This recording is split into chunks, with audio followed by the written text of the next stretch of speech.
It's crazy how unexpectedly life can turn against you. I was in the situation a few weeks ago, and to be honest, I still find it hard to believe that it began with her work trips. One minute you're planning for the future, believing you have everything figured out, and the next you're standing in the middle of a lobby with your heart in pieces. Emma had always been ambitious, which was something I loved about her. When we got married, she was open about her goals, to climb the ladder and build something big for herself. And I was more than happy to support her. However, over the past year or so, she had been traveling more frequently, but she would dismiss them as temporary. She would say things would slow down once I got this new client, which made sense, but then there were the little things. She would return from these trips exhausted, which made sense, but she stopped telling me about her day as she used to, and her responses were always the same old stuff, with her eyes darting to her phone or completely changing the topic. Emma had always been the type of person who couldn't wait to tell me every detail of her life, so I told myself it was simply B. When she left her phone on the kitchen counter while taking a shower, it buzzed with a text. I looked at it without thinking, "Can't wait to see you again," but my heart stopped and I picked it up. At first I didn't say anything, telling myself that I was just being paranoid and letting my imagination run wild because she was busy. My hands shaking and stared at the screen. The number wasn't saved, but message thread was way too long. I scrolled up and it was like being punched in the gut over and again flirty messages, inside jokes, and plans to meet up. I put the phone back where I found it. Before she could notice, my mind was trying to piece together what the hell was going on. This is just some guy she met on a trip? Was it serious? Did she love him for days? I wrestled with what to do. I wanted to confront her, but I needed to know the truth first. So when she told me about her next work trip, I saw my opportunity. I pretended everything was fine, kissed her goodbye like usual, and waited until she left. Then I followed her. The drive was tense. I kept thinking maybe I was making a mistake, that I'd get there and feel stupid for doubting her. But when I arrived at the hotel, she'd mentioned, my stomach sank. I asked the receptionist for her room number, only to be told she wasn't registered under her own name. That's when I saw her. She was sitting at the hotel bar with a man I didn't recognize. They were leaning close, talking like they didn't have a care in the world, and then she reached out, brushing his arm with her hand in a way that made my blood boil. It was intimate, familiar, something I hadn't felt from her in months. I stood there frozen as they got up and walked toward the elevators. My mind was screaming at me to do something, but my legs wouldn't move. Instead, I left. I got in my car and drove, chest so tight. All I knew was that the woman I believed to be more knowledgeable than anybody had been lying to me, and I had no reason why. The journey home was blurry as my thoughts raced through everything I had witnessed at that hotel. It felt like I couldn't breathe. I also had no idea where I was going or what I was going to do next. After 4 years of marriage, Emma and I felt like we had a firm foundation. We had been discussing starting a family, saving money for a larger home, and organizing trips we had always dreamed of, but now everything felt like a lie. As soon as I got home, I sat on the couch and stared at the wall, my mind racing with questions like, who was that guy? Is this some fling she'd picked up on her trips, or is it something more? I couldn't stay still, so I took her work laptop and opened it. We had never spied on each other's belongings before, so I trusted her, but now I needed answers. It felt like a kick in the gut to type in her password and discover that she hadn't even bothered to change it, because it was the same as always. A combination of our anniversary and her favorite number. Her email was the first thing that appeared. At first glance, it appeared to be typical work-related expenses and a few advertising from stores she loved. But when I clicked on a folder marked personal, I was horrified to learn that she and that man had exchanged emails. She told him she couldn't wait to see him again, and they talked about their lives together rather than just flirting or making plans to meet up. His name was Steve. I slammed the laptop shut and leaned back, staring at the ceiling. She talked about how she missed their weekends and how she hated having to return to this mess. She was talking about me and our life. I scrolled further, my hands shaking, and saw pictures of them smiling like a couple in a park, at restaurants, and even at what appeared to be a cabin. She had a whole other life with this guy, and had been living behind my back. This wasn't an error.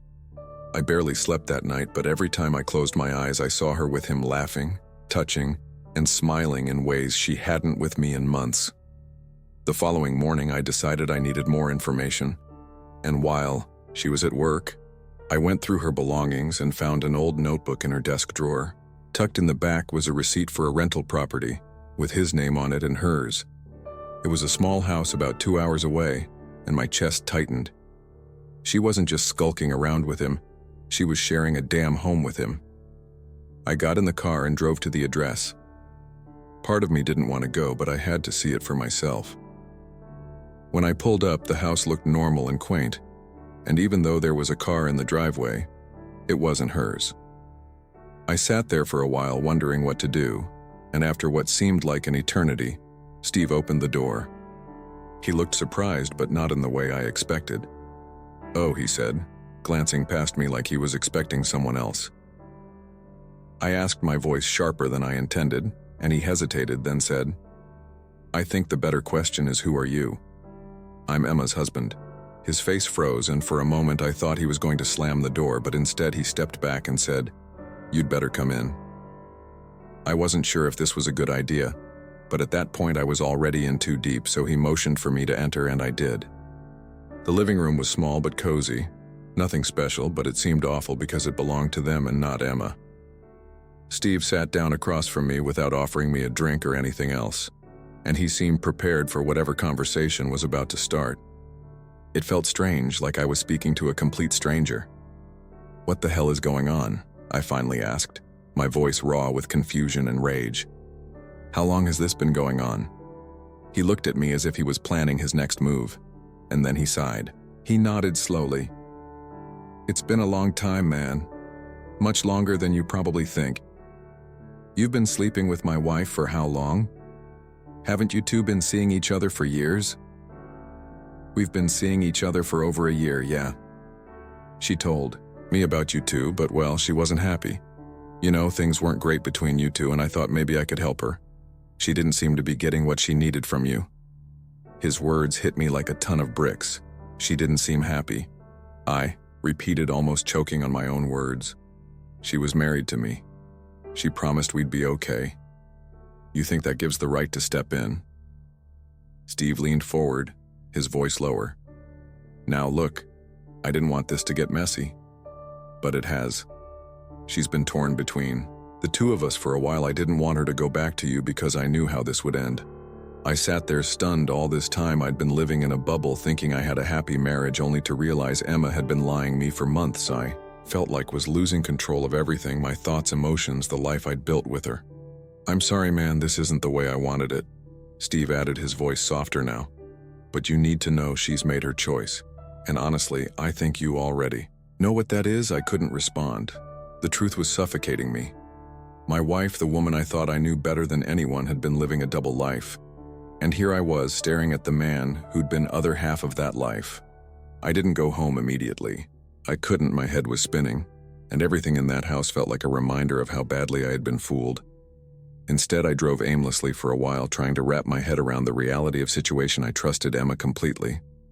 She was my wife and my partner, but she had been living a completely different life without me. I kept thinking about how often she must have lied to me and how many times I had been the idiot who thought she was the woman I married when, in reality, she had already checked out long before I realized it. I couldn't get the image of her and Steve laughing together while sharing moments that should have been mine out of my head. I returned to the house after a few hours, and it was quieter now, as if the air itself was holding its breath. I stood in the doorway for a moment, unsure of how to handle this, feeling angry, hurt, confused, and most of all, betrayed. Emma was sitting on the couch in the living room, staring at her phone. She didn't even look up, and her eyes were filled with no apology or recognition that everything had changed. I stood there for a minute, gathering myself before I spoke. "Emma, you must now tell me everything."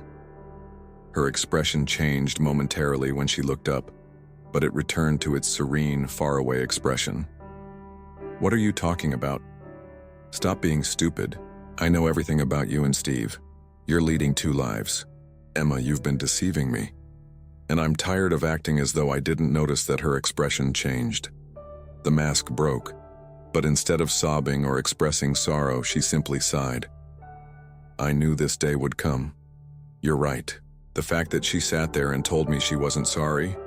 You're not sorry, I said, barely raising my voice above a whisper. You've been seeing another man behind my back lying about everything. And you're not sorry, no. She responded icily. I'm not sorry, tired of pretending, tired of being something I'm not. I had been telling myself I'd leave for months, but I didn't have the courage Steve gave me. Courage, the word stung. I couldn't believe what I was hearing. So all this time you've been planning to leave me? Yeah, I have. She said it so casually, like it wasn't a big deal. Like I sitting there watching my entire life unravel before my eyes. Look, we've been drifting apart for years. I've been telling you and never listened. It wasn't just the affair with Steve, it was everything. I've been unhappy for a long time. Why didn't you just tell me? Didn't you just end it? If you were so unhappy, I asked, almost pleading for some kind of explanation I would have respected, that I would have understood. Emma didn't meet my gaze because I didn't know how to end it, didn't want to hurt you. But staying in that marriage was hurting both of us. I couldn't keep pretending I felt a knot in my stomach all this time.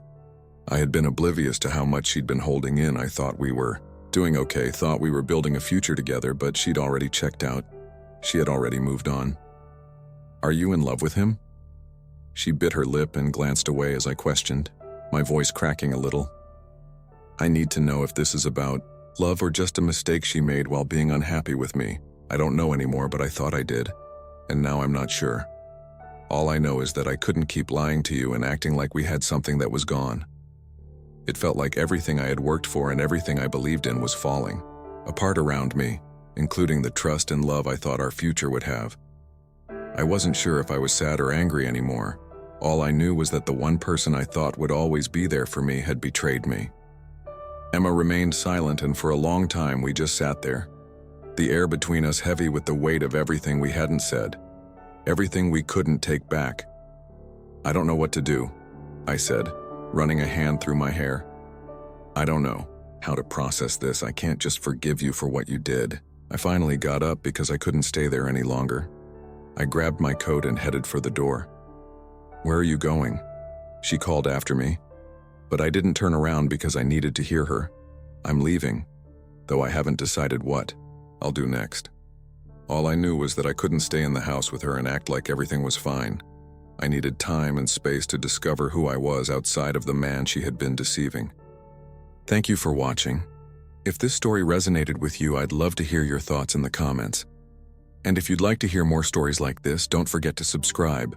It really means a lot.